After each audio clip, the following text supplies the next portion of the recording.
I never thought a manila envelope could feel so heavy until my sister-in-law Jessica thrust it into my hands at Sunday family dinner, her perfectly manicured nails gleaming as she announced to the entire table, "Surprise! I got these printed up as a joke since you two are always bickering. Maybe you should make it official." The room erupted in uncomfortable laughter while I stared at the realistic-looking divorce papers bearing my name and my husband David's signature, forged but convincing enough to fool anyone who didn't know better. I set the envelope down calmly, looked Jessica in the eye, and said, "That's quite the sense of humor you have there. I'll have to remember that." What she didn't know was that my 10 years as a private investigator had taught me to recognize deception in all its forms, and I'd been watching her marriage to David's brother, Mark, unravel for months. The photos on my phone were about to turn her little prank into a very serious conversation. Looking back, I should have known Jessica was planning something when she insisted on hosting dinner at her pristine suburban home instead of our usual rotation. In the 3 years since she'd married into the family, Jessica had made it clear that she considered herself the matriarch of our generation, despite being the newest addition. She had opinions about everything from our vacation choices to our decision to wait on having children, and she never hesitated to share them with anyone who would listen. The warning signs had been there all evening. She greeted David with an elaborate hug while barely acknowledging me. She'd seated herself at the head of the table, relegating me to the far end next to their youngest nephew, who spent the entire meal flicking peas at his sister. Most telling of all, she'd invited her mother Patricia, who never missed an opportunity to comment on how unstable modern marriages were becoming. "You know," Patricia had said over the appetizers, eyeing David and me with poorly concealed disapproval. "In my day, couples worked through their problems instead of running to lawyers every time they disagreed." I'd smile politely, accustomed to these veiled accusations. David had reached for my hand under the table, a gesture Jessica noticed with obvious irritation. The family dynamic had always been complicated. David's parents had divorced when he was young, leaving him and Mark to navigate holidays between households. When Mark married Jessica, she appointed herself the keeper of family traditions, seemingly determined to create the perfect family unit she felt had been missing. The dinner conversation had been typical. Mark discussing his promotion at the insurance company, Jessica detailing her latest home renovation project, and David sharing updates about his accounting firm's busy season. I contributed when asked, mentioning a few recent cases I'd closed, but Jessica had a way of steering conversations away from my work. She'd never quite approved of what she called my unconventional career choice. "I just don't understand why anyone would want to spy on people for a living," she'd said more than once. "It seems so invasive." What Jessica didn't understand was that being a private investigator required more than just surveillance. It demanded psychological insight, attention to detail, and the ability to read people's true intentions beneath their carefully constructed facades, skills I've been honing since college, when I started with a criminal justice degree and worked my way up through insurance fraud investigations to running my own practice specializing in matrimonial cases. The irony wasn't lost on me that while Jessica criticized my profession, I'd been inadvertently gathering intelligence on her own marriage for months. It had started innocuously, noticeable changes in her wardrobe, how she suddenly became protective of her phone, the frequent girls' nights out that Mark mentioned with increasing frustration. Then there were the social media posts from locations she hadn't mentioned visiting and the unexplained charges on credit card statements she'd left on her kitchen counter during family gatherings. As a professional, I recognized the patterns immediately. As a family member, I hoped I was wrong. The fake divorce papers had been Jessica's masterstroke, her way of publicly humiliating me while positioning herself as the family comedian. She clearly spent time and money making them look authentic. The legal letterhead, the official sounding language, even what appeared to be David's signature. The performance had been flawless too, complete with mock concern about our marriage's rocky patches and suggestions that we might need professional help. "I mean, everyone can see the tension between you two," Jessica had continued, basking in the attention from David's parents and siblings. "Maybe this will force you to either work things out or stop pretending everything's fine." David had gone pale, staring at the papers with genuine shock. "Jessica, this isn't funny. You can't just." "Oh, relax," she'd waved him off dismissively. "It's not like they're real. Though honestly, maybe they should be. You two argue more than any couple I know." The accusation stung because it contained just enough truth to be believable. David and I did disagree sometimes about work schedules, social obligations, his family's tendency to overstep boundaries. Normal couple disagreements that Jessica had apparently been cataloging and weaponizing. But what Jessica failed to realize was that my unconventional career had given me access to information she definitely didn't want made public. 3 weeks earlier, while working a routine insurance fraud case at the Marriott downtown, I'd photographed her in the hotel bar with a man who definitely wasn't Mark. She'd been dressed in a red dress I'd never seen before, sitting close enough to share drinks, their body language suggesting an intimacy that went far beyond friendship. I'd almost convinced myself it was innocent, until I saw them again the following Tuesday at a restaurant across town. This time, the man's hand was on her thigh under the table, and Jessica was wearing the diamond tennis bracelet she told Mark was a gift from her sister. The sister who lived in Portland and hadn't visited in over a year. The third sighting had been the most damning. 2 Saturdays ago, while Mark was at his nephew's baseball game, an event Jessica claimed she was too busy to attend, I'd photographed her and the same man entering a residence in an upscale neighborhood. They'd stay for 3 hours, emerging with the rumpled appearance and satisfied expressions of people who hadn't been discussing business. Each photograph was time-stamped and geotagged, a habit from my professional work that had become second nature. I'd initially planned to delete them, unwilling to insert myself into family drama that wasn't my business. But Jessica's stunt tonight had changed my perspective entirely. "You know what, Jessica?" I said, standing up and gathering the fake divorce papers. "This has given me a great idea for my own little surprise."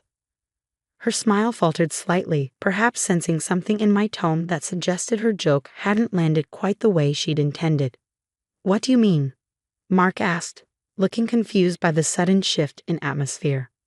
"Well," I continued, pulling out my phone, "since we're sharing unexpected documents tonight, I thought you might be interested in some photographs I've taken recently. Professional work, you understand."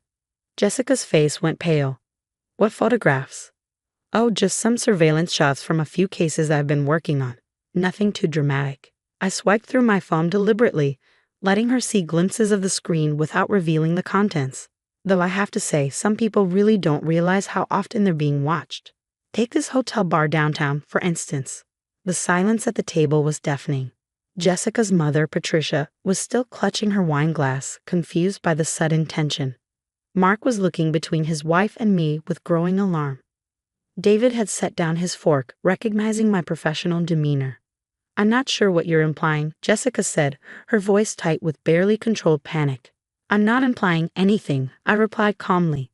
"I'm simply saying that people should be more careful about their public behavior, especially when they're married to someone as trusting as Mark." Mark's chair scraped against the floor as he turned to face his wife. "Jessica, what is she talking about?" "Nothing. She's just being dramatic because she can't take a joke." But Jessica's hands were shaking as she reached for her water glass. "You know how she gets when someone challenges her precious marriage." "Actually," I said, opening the first photograph on my phone, "I think Mark deserves to see what his wife has been doing during her girls' nights out." The image was clear and unambiguous. Jessica in her red dress, leaning across the table to kiss a man who definitely wasn't her husband. The timestamp showed last Tuesday, the same night she told Mark she was having dinner with college friends. Mark's face went through a series of emotions: confusion, recognition, and finally, devastating comprehension. "Who was that man, Jessica?" "I can answer that," I said, swiping to the next photo. "His name is Richard Brennan. He's a real estate developer who's been married for 15 years. I ran a background check after the second time I saw them together." "You ran a background check?" Patricia gasped, finally understanding that this wasn't about David and me anymore. "It's what I do," I explained patiently. "And when I see someone I care about being deceived, I tend to gather information. Would you like to see the photos from the hotel entrance? Or perhaps the ones from the house on Maple Street?" Jessica lunged for my phone, but I'd been expecting that reaction. Years of dealing with confronted cheaters had taught me to keep evidence secure. "You can't just spy on people," she screamed, abandoning any pretense of innocence. "That's illegal." "Actually, it's not," I replied calmly. "Public places, public behavior. No expectation of privacy. I learned that in my first year on the job." Mark was staring at his wife as if seeing her for the first time. How long, Jessica? How long has this been going on? Mark, please let me explain. How long? His voice was barely controlled fury. Jessica's perfectly constructed facade crumbled completely. 6 months, she whispered. But it doesn't mean anything. He's just. 6 months. Mark's repetition was flat, emotionless. 6 months of lies. 6 months of girls' nights and mysterious errands and new clothes I couldn't afford to buy you. It's not what you think. I think, Mark said, standing up slowly, that I need to see those photos. All of them.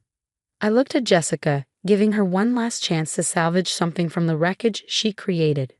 But she was staring at the fake divorce papers she thought were so clever, perhaps realizing that she just orchestrated the destruction of her own marriage. I'm sorry, Mark, I said, handing him my phone. I never wanted you to find out this way. The next hour passed in a blur of accusations, tears, and the slow dismantling of a relationship that had appeared solid from the outside. Jessica alternated between begging for forgiveness and blaming me for ruining everything with my obsessive surveillance. Mark sat in stunned silence, scrolling through photograph after photograph of his wife's betrayal. The bracelet, he said finally, the one you said your sister gave you. Jessica's sob was confirmation enough. And the conference in Chicago last month? Another sob. The money missing from our savings account? I was going to pay it back, she whispered.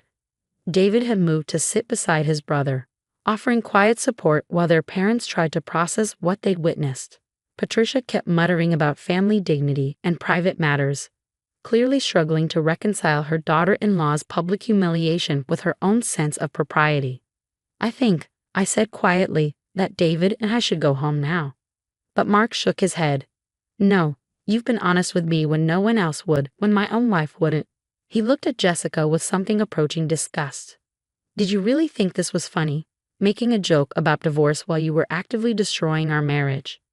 Jessica had no answer for that. 3 weeks later, the divorce papers Mark filed were very real and very thorough. He'd hired an attorney who specialized in matrimonial cases, who incidentally, someone I'd worked with frequently in my investigations. The evidence I gathered proved invaluable in establishing the timeline of Jessica's affair and her financial deceptions. The family dinners stopped, replaced by awkward phone calls and careful coordination to avoid putting David's parents in impossible positions. Jessica moved out of the house she'd spent so much money renovating, taking only her personal belongings and the debt she'd accumulated maintaining her double life. The irony of the situation wasn't lost on anyone. The woman who'd mocked my marriage with fake divorce papers was now facing real ones, while David and I had emerged stronger than ever. Her cruel joke had backfired spectacularly, revealing not our relationship's weaknesses but her own character flaws. Richard Brennan, the married real estate developer, had disappeared from Jessica's life the moment his own wife discovered the affair. Faced with his own potential divorce and the exposure of his business practices, he'd chosen to preserve his established life rather than pursue the new relationship. Mark had handled the entire situation with a dignity that surprised everyone, including himself. He refused to engage in vindictive behavior, instead focusing on rebuilding his life and protecting his financial interests.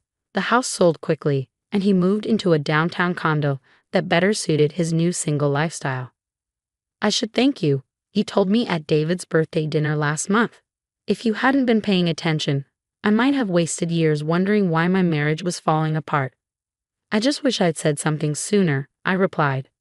Would you have believed it if someone had told you 6 months ago that Jessica was cheating? He had a point. Sometimes the truth has to reveal itself in its own time, even when the evidence is hiding in plain sight. Jessica's final text to me arrived 3 days after the divorce was finalized. I hope you're happy. You destroyed my life over a stupid joke. I stared at the message for a long time before responding. You destroyed your own life, Jessica. I just documented it. Now, 6 months later, David and I were planning our own renovations to the house we bought together. A house we could afford because we'd built our relationship on honesty rather than deception. The fake divorce papers Jessica thought were so clever were now framed in my office. A reminder that sometimes the biggest jokes are the ones people play on themselves. And every time a new client comes to me suspecting their spouse of infidelity, I think about Jessica's perfectly manicured nails and her confident smile as she handed me those papers. I remember how certain she was that she was in control of the situation, how convinced she was that her secrets were safe. The truth has a way of surfacing eventually. My job is just to help it along.